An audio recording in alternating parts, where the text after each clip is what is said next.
Howdy y'all, welcome back. This video is about to be crazy.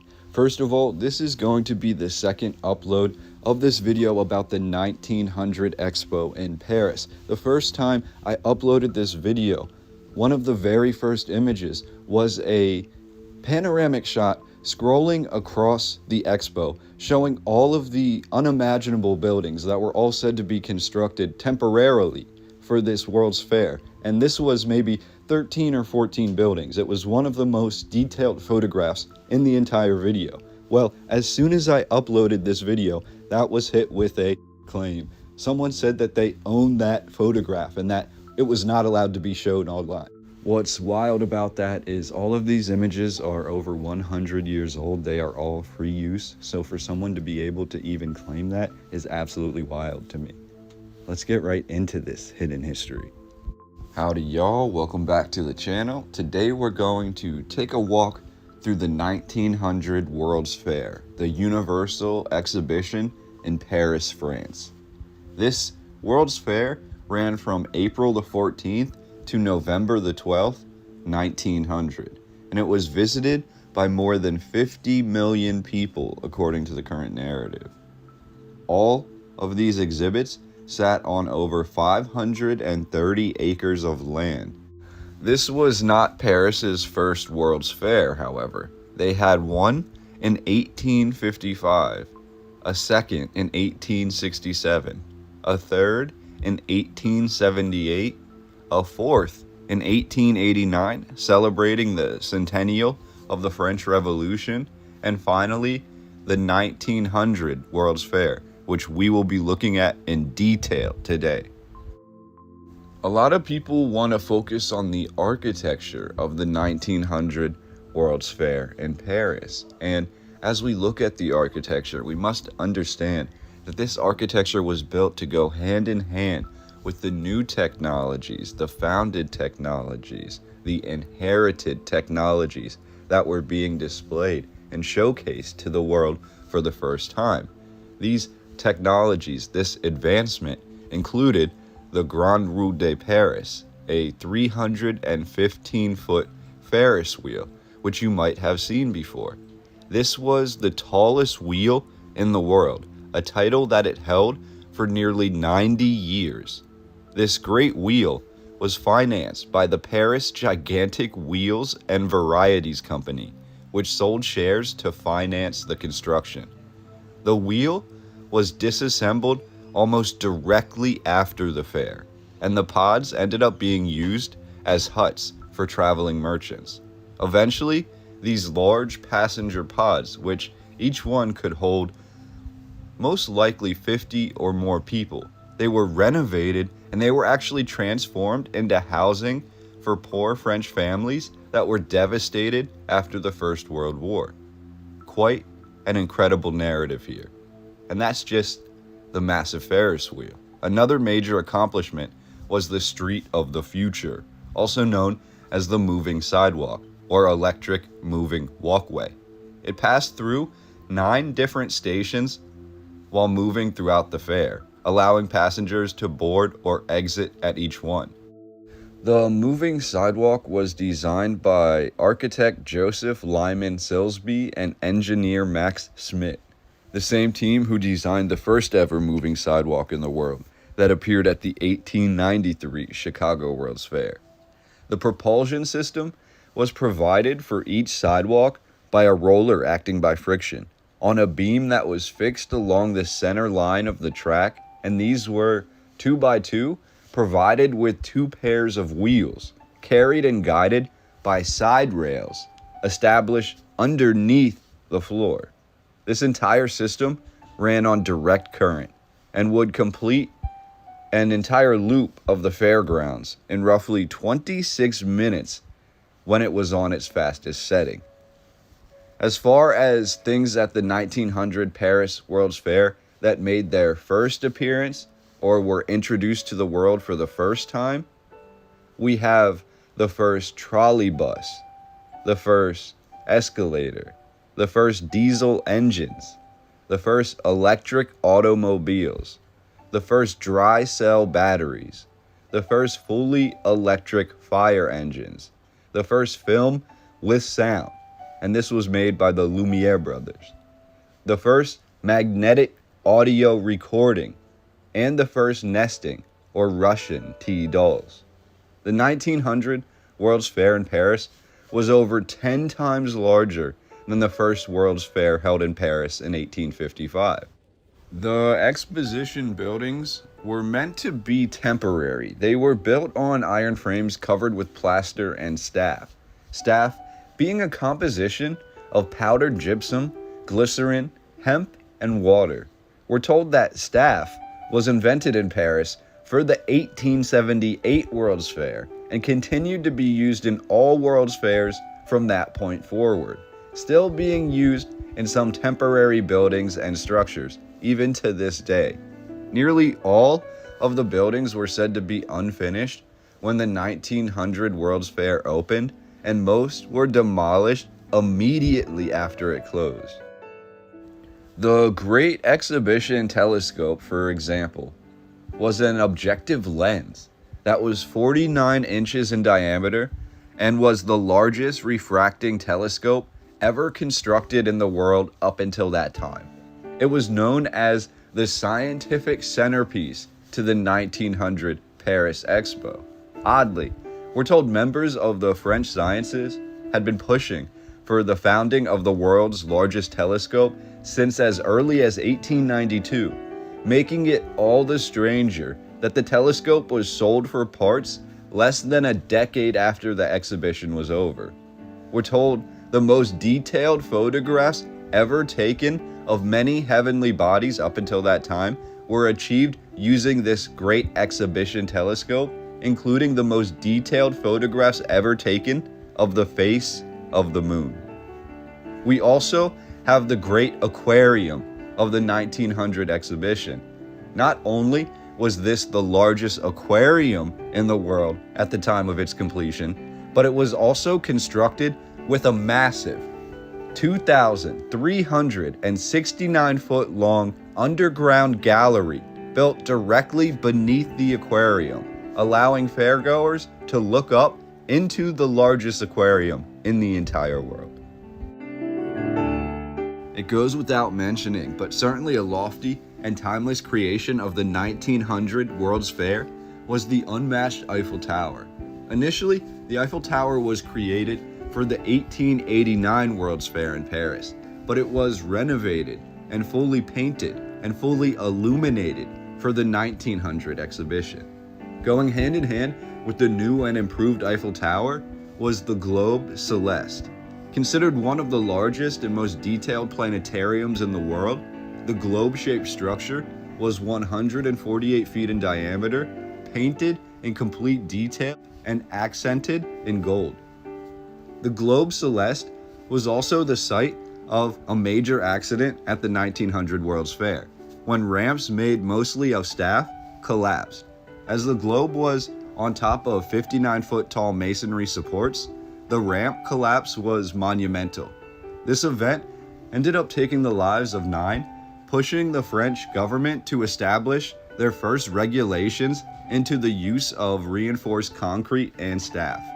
For many people, the thing that makes the 1900 World's Fair in Paris single-handedly one of the most important events in history is how it was used to re-establish the Olympic Games as a staple of mankind. After centuries of being little more than a myth or a legend, the 1900 Summer Olympics were the second modern Olympic Games held and the first ones that were held outside of Greece, coinciding directly with the 1900 World's Fair.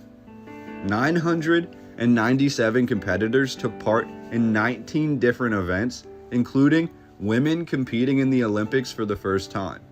A number of events were held for the first and only time in Olympic history at the 1900 Olympic Games in Paris, including automobile and motorcycle racing, ballooning and balloon racing, cricket, croquet, a 200-meter swimming obstacle race, and an underwater swimming race.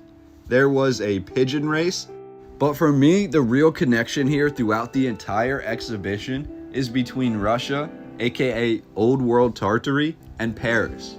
No more is this apparent than in the balloon race of the 1900 Olympics, which would take balloons, dirigibles, and other airships in a spectacular race from Paris to Russia, with the winning vessel traveling the 1,196 miles in roughly 35 hours.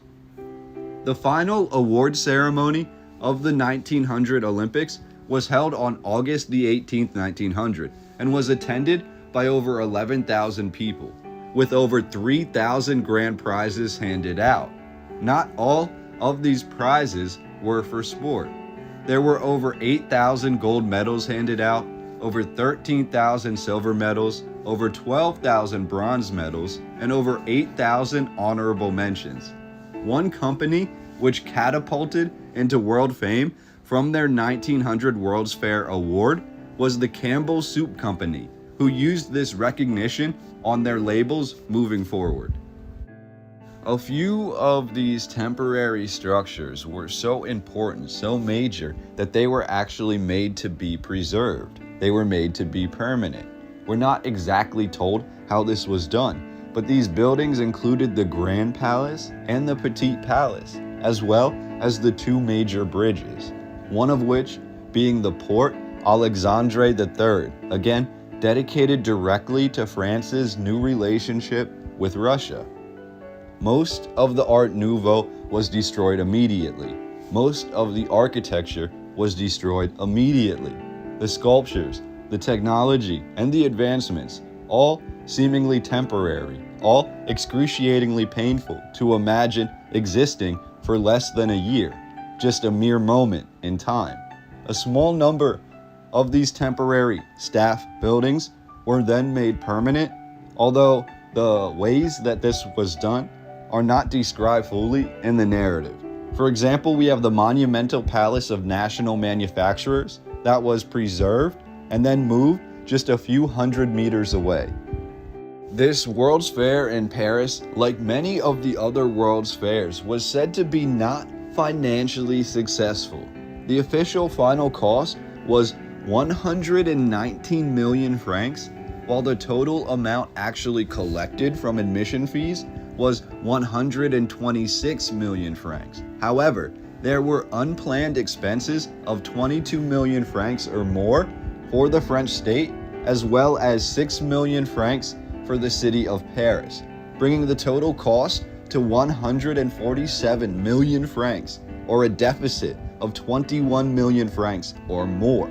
The cost of admission to the fair was only 1 franc. As we look through the remaining rarest, oldest, and most unique photographs from the 1900 World's Fair in Paris, you'll begin to notice many similarities between the architecture in Paris and the architecture that was found at the World's Fairs in Buffalo and Chicago. I have videos on both of those World's Fairs as well, so after this one, you can use those videos to compare and contrast. These beautiful structures, pieced together through years of behind closed doors planning throughout the numerous cities of the world, appear as if they're all part of one larger plan for the world. Numbers and factoids and legacies aside, as we look through the photographs of the 1900 Paris World's Fair, can we, with a clear conscience, say that we believe each and every building, every structure, or the technology depicted was originally intended to be temporary, to be partial, to be functional only for a short period of time, to operate in some minimal capacity before being moved or removed or destroyed?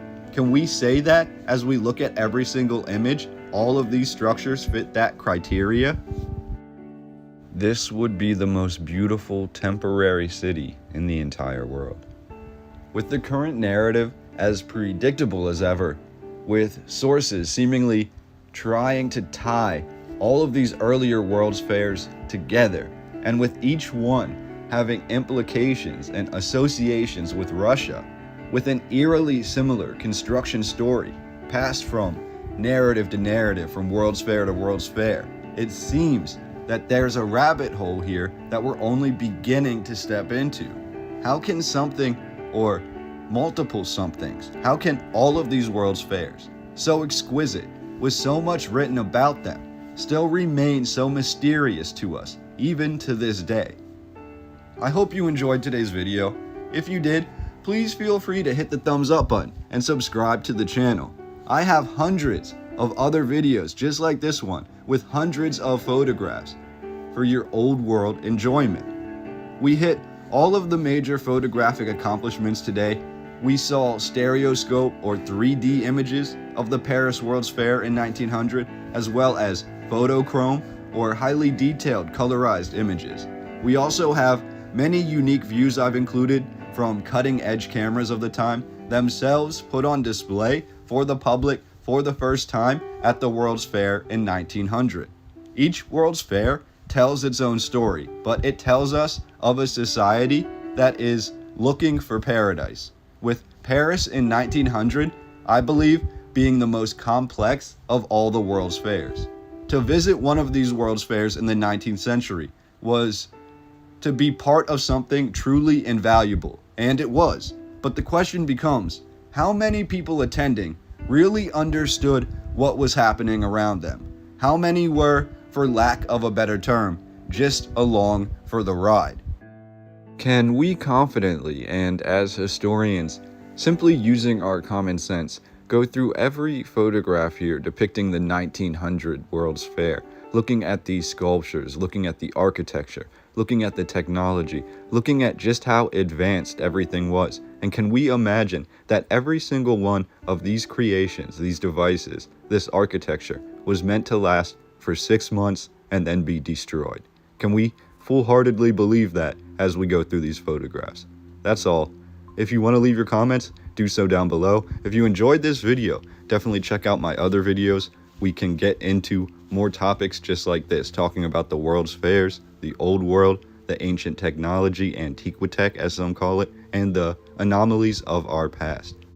P.S. Before I chime out, we also have this amazing organ that was installed in one of these temporary buildings. This organ itself being one of the largest or the most powerful, the highest decibels in all of France at the time, which is amazing to think that this was a temporary structure. But beyond that, I also wanted to make sure I showed you all of the photochrome or high definition colorized images that were taken at the 1900 World's Fair in Paris. So I've included those at the end of the video for your enjoyment. If you see anything that stands out, let me know in the comment section down below. The 1900 Paris Expo was by far one of the most architecturally sound, the most technologically sound, at a time period when we have competing aspects for different roles in society, whether it be for power or for transportation or for everyday hobbies. We have all of these new things that were introduced directly at the 1900 World's Fair in Paris. So hopefully this video taught you something, or there was a little bit in this video, whether it was a photograph or a piece of information that stood out to you and could help you to do your own research. I'd love to hear about it down below. Please subscribe if you're not already, and we will talk again on the next video. I will see y'all there. Cheers.